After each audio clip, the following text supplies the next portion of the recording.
Welcome to Uncovered Images, where we reveal the photographs history tried to forget. Today, we're delving into a collection that has never been displayed in mainstream museums. These images tell a dark tale of frontier justice that challenges everything we thought we knew about the American Wild West. The year was 1879. The frontier town of Redemption Creek was nestled between the harsh desert landscape and the imposing Black Mesa Mountains. Like many settlements that sprouted across the West following the gold rush, it began as little more than a few tents and wooden structures. By '79, it had grown into a proper town with a main street, saloon, general store, and even a small church. But unlike the neighboring settlements, Redemption Creek harbored a secret, one that would remain buried for nearly a century and a half. The first photograph in our collection shows Main Street on what appears to be a typical day. Men in dusters and wide-brimmed hats gather outside the saloon.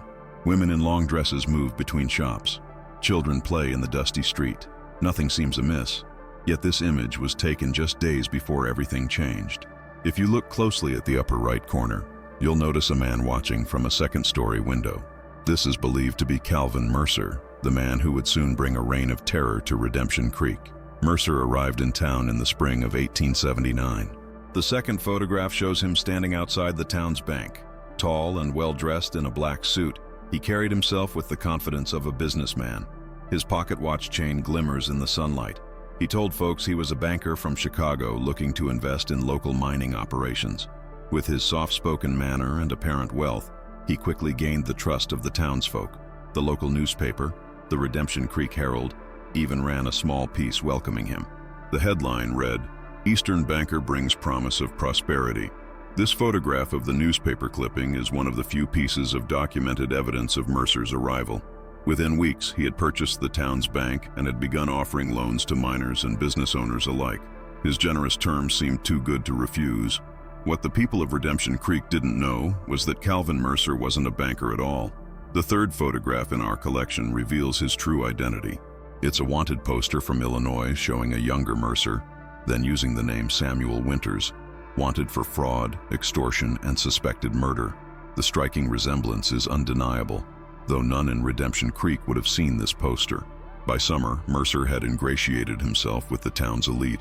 This fourth photograph shows him dining with Mayor Thomas Wilson and Sheriff James Cooper at what was then the finest establishment in town, the Golden Nugget.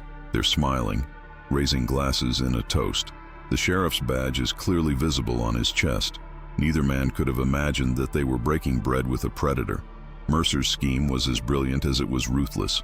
He wasn't interested in the modest wealth of the townsfolk. He was after something far more valuable. Redemption Creek sat atop one of the richest undiscovered gold veins in the territory. Through carefully falsified geological surveys and manipulated land deeds, he began to systematically acquire properties throughout the town. The fifth photograph is particularly haunting. It shows the town's record office, a small, unassuming building where Mercer would spend hours late into the night. The lamp in the window casts an eerie glow. It was here that he forged documents, altered survey maps, and falsified claims. The ledger books, which would later become crucial evidence, were stored in that very building. By fall, townsfolk who had taken loans from Mercer began to feel the squeeze. Interest rates suddenly skyrocketed. Payment terms changed without warning. Properties were seized for minor infractions of loan agreements that many couldn't even read properly. The sixth photograph shows a family being evicted from their home.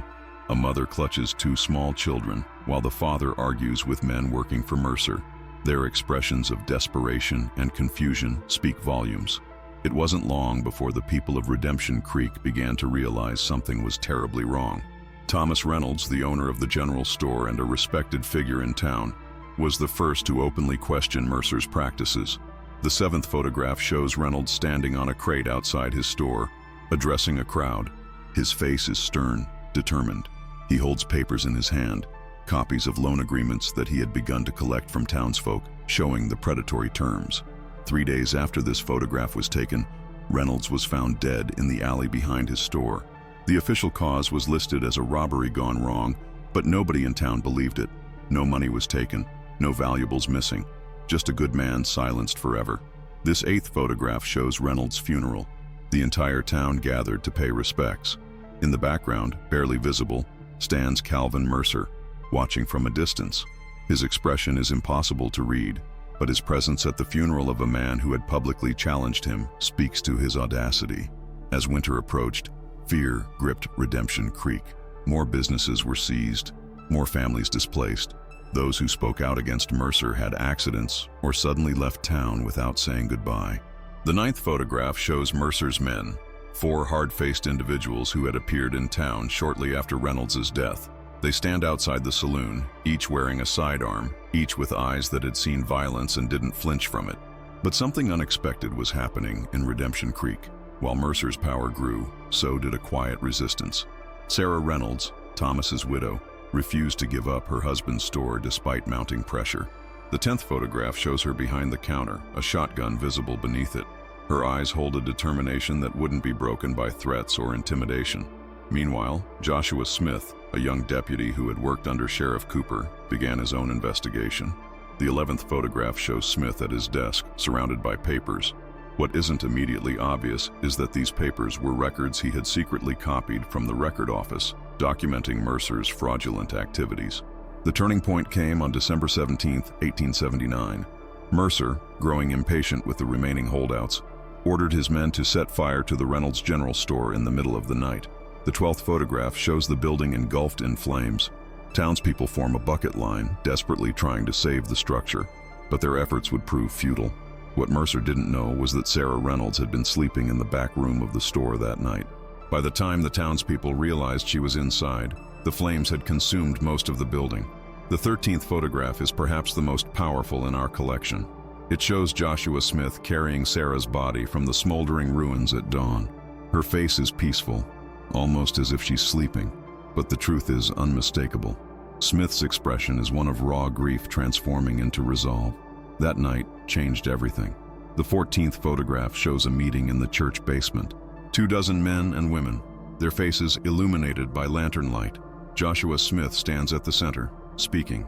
This was the night the townspeople of Redemption Creek decided they would take back their town. They called themselves the Committee, and they moved with precision and purpose. The 15th photograph shows a hand-drawn map of Redemption Creek with markings and annotations. This was their battle plan. They would need to gather evidence, build a case against Mercer, and find a way to bring him to justice when the law itself seemed to be in his pocket. Over the next month, the committee worked in secret. They collected testimonies from those Mercer had wronged. They recovered original documents that proved his fraud. They tracked the movements of his men and identified their weaknesses. The 16th photograph shows Joshua Smith meeting with a man later identified as Federal Marshal Daniel Harrison in a neighboring town. Smith is handing over a thick folder of evidence. Mercer, however, was not a man who missed details. The 17th photograph shows one of his men watching Smith return to Redemption Creek. The committee had been compromised. What followed was a night that would forever be known in whispered tales as the Reckoning. On January 22, 1880, Mercer's men moved to eliminate the committee. The 18th photograph shows them riding through town at dusk, weapons drawn. Their intention was clear, to end the resistance once and for all. But the committee had anticipated this move. The 19th photograph shows the church bell tower. A single figure, later identified as Emily Parker, the school teacher, pulls the rope, sounding the alarm that would alert the town to take cover and the committee members to take their positions.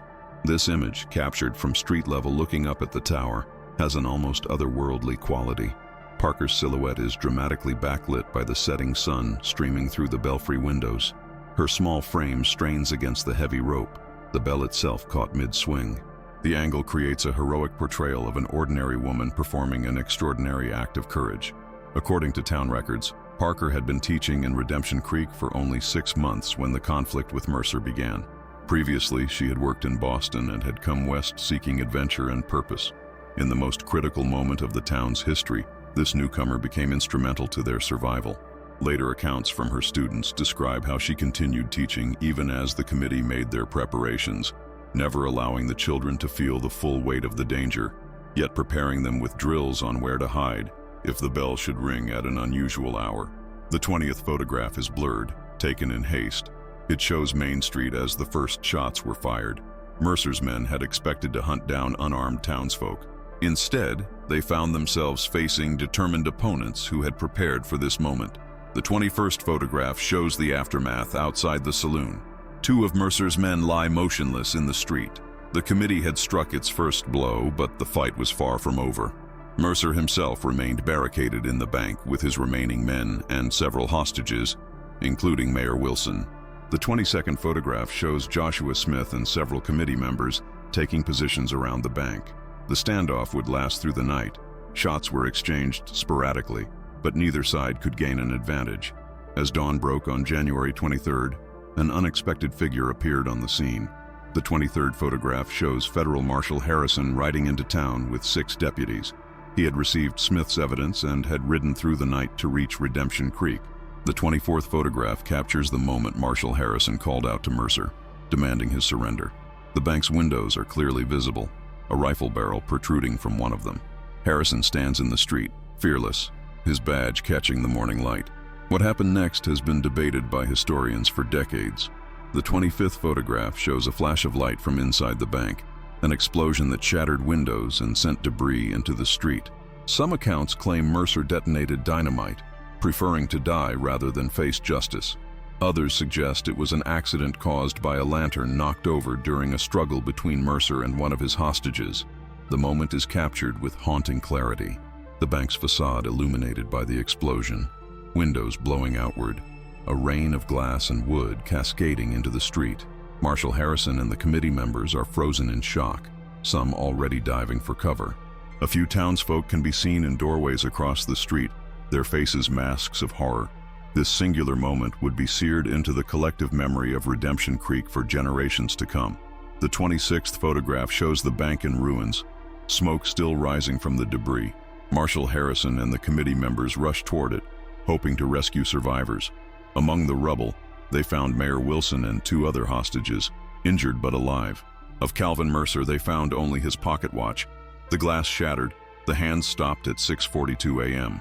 This photograph, taken just after dawn, shows Joshua Smith and 3 other men digging frantically through the smoking ruins. Their clothes are torn and dusty, faces streaked with soot.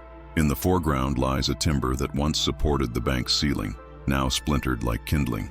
2 townswomen are tending to Mayor Wilson, who sits propped against a water trough, his face bloodied but his eyes alert. The golden morning light contrasts starkly with the destruction, creating an almost biblical scene of rebirth through fire. In the days that followed, the full extent of Mercer's crimes came to light. The 27th photograph shows Marshal Harrison reviewing ledgers recovered from the bank vault, which had survived the explosion. These documents revealed not only the fraud in Redemption Creek, but connections to similar schemes in 3 other territories. The photograph captures Marshal Harrison at a table in the town hall.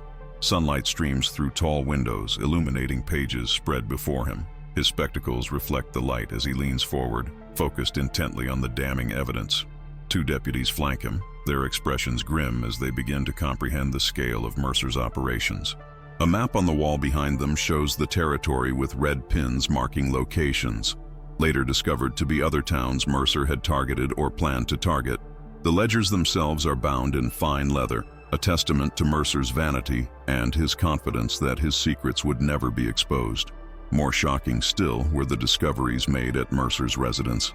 The 28th photograph shows a hidden room behind a bookcase. Inside were detailed plans for Redemption Creek after he had acquired all the property. Not a town at all, but a massive mining operation that would have destroyed the community entirely and extracted the gold at any cost. This photograph, taken with a flash that creates stark shadows across the secret chamber, reveals a room untouched by the chaos that had engulfed the town. A large table dominates the space, covered with maps and technical drawings. Mining equipment diagrams are pinned to the walls. A scale model of the valley shows Redemption Creek completely excavated, replaced by a sprawling mining complex. Most disturbing are the population figures scrawled in Mercer's handwriting at the bottom of one document. Current, 347. Required, 0. The clinical calculation of human displacement is perhaps the most chilling aspect of Mercer's scheme. In the corner of the room stands a safe, its door ajar, emptied of whatever valuables Mercer may have kept there, except for one item overlooked in the hasty evacuation, a small silver locket containing a portrait of a woman whose identity remains unknown to this day. Also found were journals documenting previous identities and crimes dating back 15 years. The 29th photograph shows these journals laid out on a table. The pages visible reveal a man who viewed people as merely obstacles between himself and wealth. The final entry, dated January 21st, reads, "Redemption Creek will be mine within the week.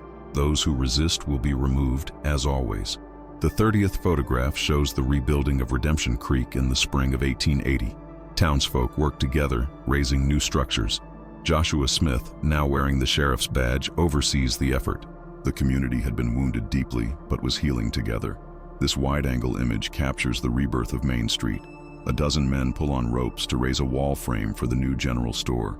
Women serve food from outdoor tables to hungry workers. Children carry tools and water buckets, eager to contribute. In the center stands Sheriff Smith, pointing toward the next phase of construction, his new badge gleaming in the spring sunshine. The church steeple, which survived the violence, rises in the background, a symbol of what had endured. Comparing this photograph to the earlier image of Main Street reveals both what was lost and what remained unbroken, the spirit of the community. Marshall Harrison ensured that all of Mercer's falsified deeds were invalidated.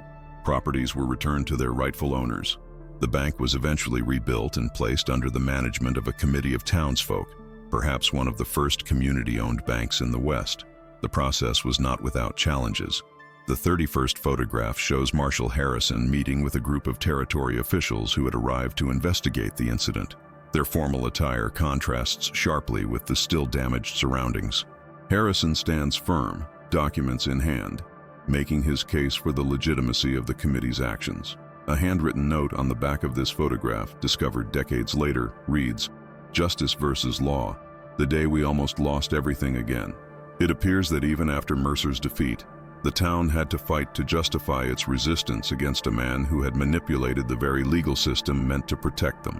The 31st photograph shows a memorial being erected where the Reynolds General Store once stood, a simple stone marker with the names of all who had lost their lives to Mercer's greed. Sarah Reynolds' name appears at the top, followed by her husband's and 11 others.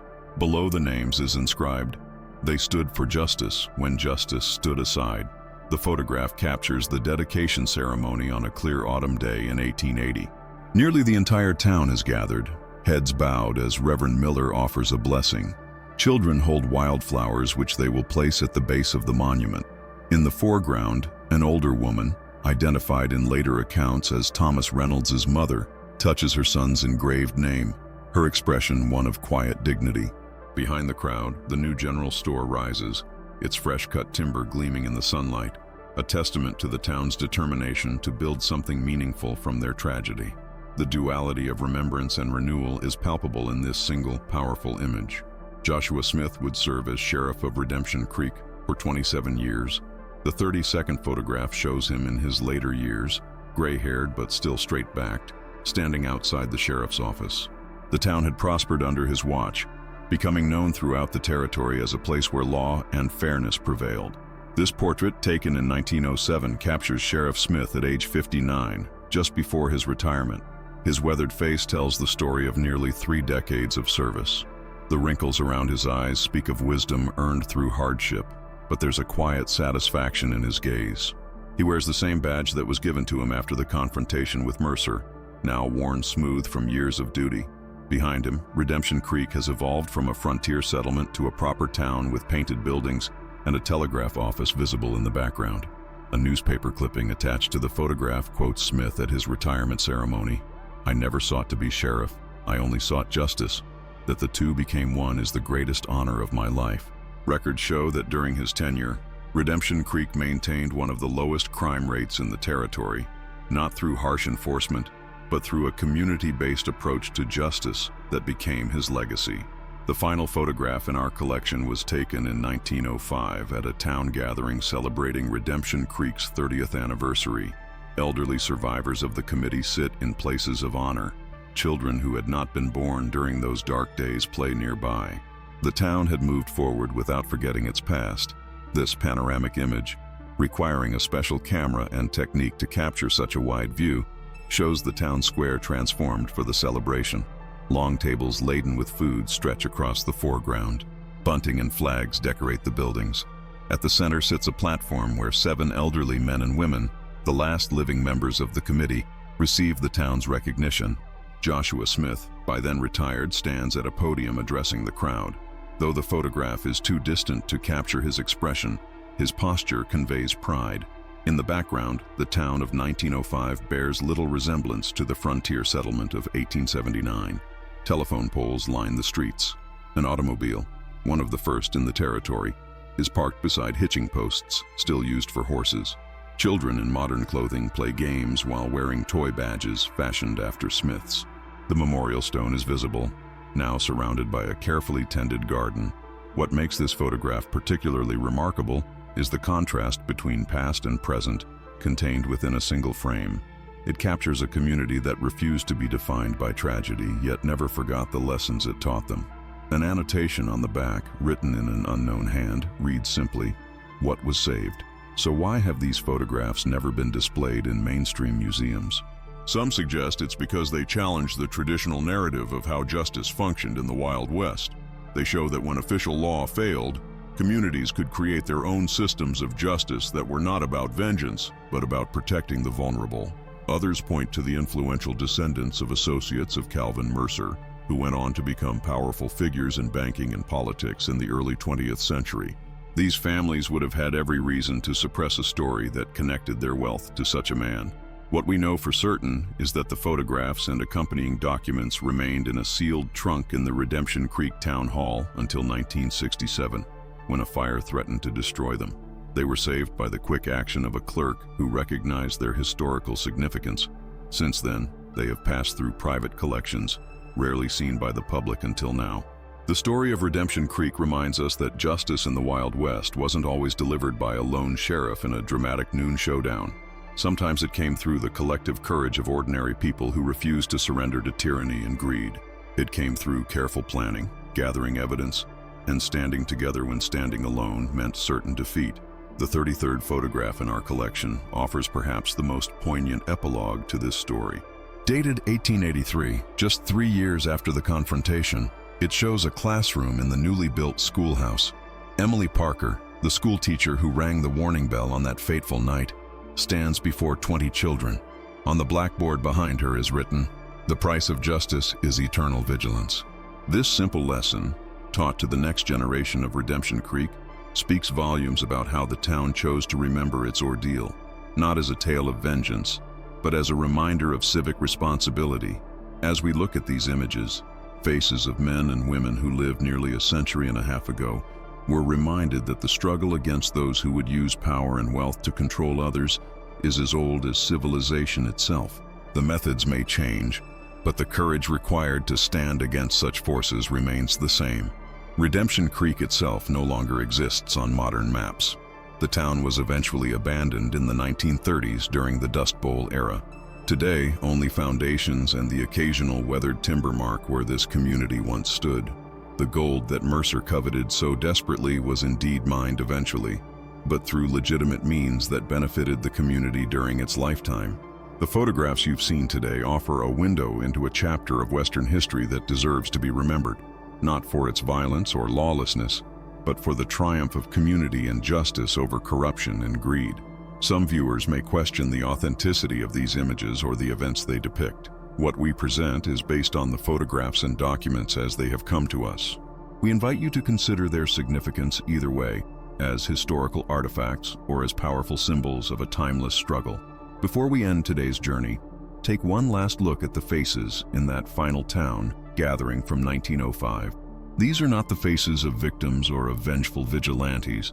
These are the faces of people who understood that true justice isn't about punishment, but about restoration, about rebuilding what was broken and protecting what is valuable. In our modern world, where power and money still too often shield the guilty, perhaps there's something to be learned from the citizens of Redemption Creek, not their methods, necessarily, but their unwavering belief that justice matters and that ordinary people, standing together, can demand it even when the odds seem insurmountable. This has been Uncovered Images. If you found value in today's exploration, consider subscribing for more journeys into the hidden corners of history. Until next time, remember that the past is never truly buried. It waits to be uncovered by those willing to look beneath the surface. The images you've seen today remain contested artifacts, celebrated by some historians as crucial windows into frontier justice, dismissed by others as elaborate constructions. What cannot be denied is their power to make us question our understanding of the past and perhaps reconsider the present. As always, we leave it to you, our viewers, to continue the conversation. What do these images mean to you? What other stories of justice, official or otherwise, deserve to be uncovered? Share your thoughts in the comments below. Thank you for joining us on this journey through the photographs time tried to forget. Until our next exploration, this is Uncovered Images, bringing light to the shadows of history. Our collection includes one final image that perhaps best encapsulates the legacy of Redemption Creek. The 34th photograph, taken in 1927, shows an elderly Joshua Smith, one of the last survivors of the original committee, sitting on the porch of his modest home. At his feet sits his granddaughter, looking up at him as he appears to be telling a story. His weathered hands gesture toward the horizon where the rebuilt town stands. In his lap rests a worn leather-bound book, identified by historians as the town's first official history, which Smith compiled to ensure the truth would never be lost. The photograph is slightly blurred, as if the photographer's hands trembled with the weight of capturing this moment of generational knowledge being passed down. The setting sun casts long shadows across the porch, symbolizing the passing of an era. Smith would die 3 months after this photograph was taken, at the age of 79, having dedicated his life to protecting the truth of what happened in Redemption Creek. What makes this final image so powerful is what it represents: the transformation of raw history into living memory, and then into legend. The story of Redemption Creek reminds us that history isn't just about dates and events. It's about people who made choices in moments of crisis, choices that defined not only their lives but the world they left behind. As we conclude our examination of these remarkable photographs, we're left with questions that extend beyond the specific events in Redemption Creek. How many other stories of resistance and community justice have been lost to time? What other photographs remain hidden in attics and archives, waiting to reveal their secrets? And perhaps most importantly, what would we do if faced with the same challenges as the citizens of that frontier town? These photographs, contested though they may be, serve as a powerful reminder that history is rarely as simple as we're taught. The line between villain and hero, between lawlessness and justice, has always been drawn by those with the power to tell the story. Today, we've glimpsed another perspective, one that may change how we view the Wild West and perhaps even how we understand justice itself. Until next time, this is Uncovered Images. Keep questioning, keep exploring, and remember, the most important stories are often the ones that history tried to erase.